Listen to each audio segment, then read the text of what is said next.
വാർത്തകൾ വിശദമായി. ഇറാനിലെ സുരക്ഷാ സാഹചര്യം അതീവ ഗുരുതരമായി തുടരുന്ന പശ്ചാത്തലത്തിൽ പൗരന്മാർക്ക് അടിയന്തര മുന്നറിയിപ്പുമായി കേന്ദ്ര വിദേശകാര്യ മന്ത്രാലയം. ഇറാനിലുള്ള എല്ലാ ഇന്ത്യൻ പൗരന്മാരും എത്രയും വേഗം രാജ്യം വിടണമെന്ന് ബുധനാഴ്ച പുറത്തിറക്കിയ പുതിയ ജാഗ്രതാ സന്ദേശത്തിൽ കേന്ദ്രം ആവശ്യപ്പെട്ടു. മേഖലയിലെ സുരക്ഷാ സാഹചര്യം അനിശ്ചിതത്വത്തിൽ തുടരുകയാണെന്ന് വിദേശകാര്യ മന്ത്രാലയം അറിയിച്ചു. ഇറാനിലെ ഇന്ത്യൻ എംബസി നിർദ്ദേശിച്ചിട്ടുള്ള സുരക്ഷിത പാതകൾ ഉപയോഗിച്ചു മാത്രമേ മടക്കം സാധ്യമാക്കാവൂ എന്നും എംബസിയുമായി മുൻകൂട്ടി ആലോചിക്കാതെ അന്താരാഷ്ട്ര കര അതിർത്തികളിലേക്ക് പോകാൻ ശ്രമിക്കരുതെന്നും പൗരന്മാർക്ക് കർശന മുന്നറിയിപ്പ് നൽകിയിട്ടുണ്ട്.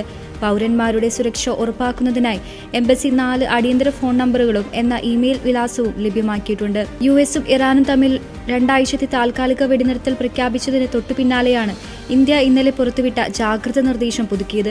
ചൊവ്വാഴ്ച വൈകുന്നേരം പുറപ്പെടുവിച്ച നിർദ്ദേശത്തിൽ 48 മണിക്കൂർ നേരത്തേക്ക് ജനങ്ങൾ വീടിനുള്ളിൽ തന്നെ കഴിയണമെന്നും സൈനിക കേന്ദ്രങ്ങൾ, വൈദ്യുത നിലയങ്ങൾ എന്നിവയിൽ നിന്ന് അകന്നു നിൽക്കണമെന്നും എംബസി നിർദ്ദേശിച്ചിരുന്നു. സംഘർഷം ആരംഭിച്ച സമയത്തെ കണക്കുകൾ പ്രകാരം ഏകദേശം 9,000 ഇന്ത്യക്കാർ ഇറാനിലുണ്ട്.